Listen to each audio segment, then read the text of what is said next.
দুঃখ আমার একটাই, আমার বিয়ে হচ্ছে না। কেন? যৌতুকের জন্য। কে দিবে যৌতুকের টাকা? নাই বড় ভাই, বাপ। যৌতুকের টাকা দেওয়ার মতো কেউ নাই, কে দিব? যার কারণে বিয়ে হয় না। বয়স তো অনেক হলো, 25 বছর। আপু আপনার বিয়ে হয় নাই? না ভাইয়া। 25 বছর বয়স। আপনার নাম কি? ফেরদৌসী। ফেরদৌসী। দেশের বাড়ি কোথায়? নোয়াখালীতে। নোয়াখালীতে। পরিবারে কে কে আছেন? 2 বোন আর মা। বাবা কি হয়েছেন? বাবা 10 বছর আগেই মারা গেছে। মারা গিয়েছেন। আপনার মা কি করেন আপু? আর মা, মা লোকের বাড়িতে কাজ করে ভাই। লোকের বাড়িতে কাজ করেন, হ্যাঁ। আচ্ছা, বুঝতে পেরেছি। একটা প্রশ্ন আছে, কেমন ধরনের জীবন সঙ্গী চাচ্ছেন? তার কেমন বয়স হবে একটু যদি বলতেন আপনি। বয়স সঙ্গী আসলে বয়স বা কেমন ধরনের সেটা বিষয় না।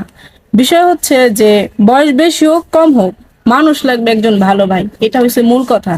তার বাচ্চা থাক, সে বৃদ্ধ হোক, আমার সমস্যা নাই। আমি সংসার করতে চাই, একজন ভালো মনের মানুষ চাই ভাই। ভালো মনের মানুষ চান, হ্যাঁ, ভালো মানুষকে নিয়ে সারা জীবন থাকতে চান, তাই না? জি ভাইয়া। আচ্ছা, আপনার সাথে যোগাযোগ করবে কিভাবে? জি ভাইয়া, আপনাদের মাধ্যমে যোগাযোগ করলেই হবে। আমাদের মাধ্যমে। প্রিয় দর্শক, নাম ফেরদৌসী, দেশের বাড়ি নোয়াখালীতে। উনার সাথে যোগাযোগ বা কথা বলতে চাইলে ডিসপ্লে নাম্বার দেখা যাচ্ছে, নাম্বারে ইমো আছে, হোয়াটসঅ্যাপ আছে। ইমোতে বা হোয়াটসঅ্যাপে ফেরদৌসীর একটা স্ক্রিনশট মেরে পাঠিয়ে দিবেন, আমরা যোগাযোগ করে দেব। ফেরদৌসী, এই যে সোশ্যাল মিডিয়াতে এসেছেন, ফেসবুকে এসেছেন, ইউটিউবে এসেছেন বিয়ের জন্য, আসলে আপনার গ্রামে বা অঞ্চলে অনেক ভাইরা আছেন অবিবাহিত, ওনারা কি বিয়ে করে না?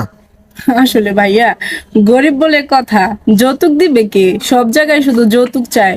বললামই তো ভাইয়া, আমার তো বড় ভাই নাই, বাপ নাই, যৌতুক দিতে পারে না, তো তাই বিয়েও আর হয় না।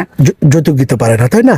এই জন্য যৌতুক, বিনা যৌতুকে কেউ যদি আপনাকে বিয়ে করতে চায়, আপনি বিয়ে বসবেন।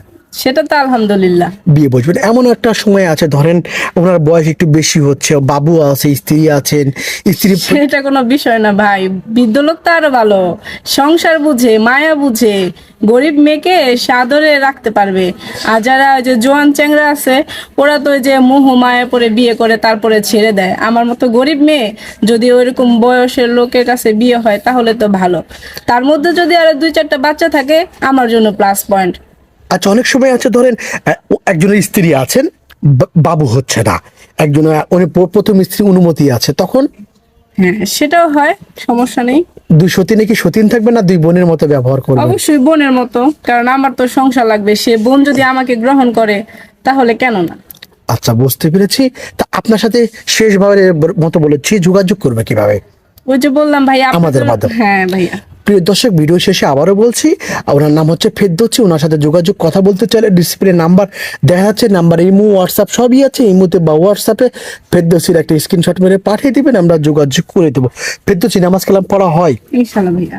আপু ভালো থাকবেন, আসসালামু আলাইকুম। জি, ওয়ালাইকুম আসসালাম।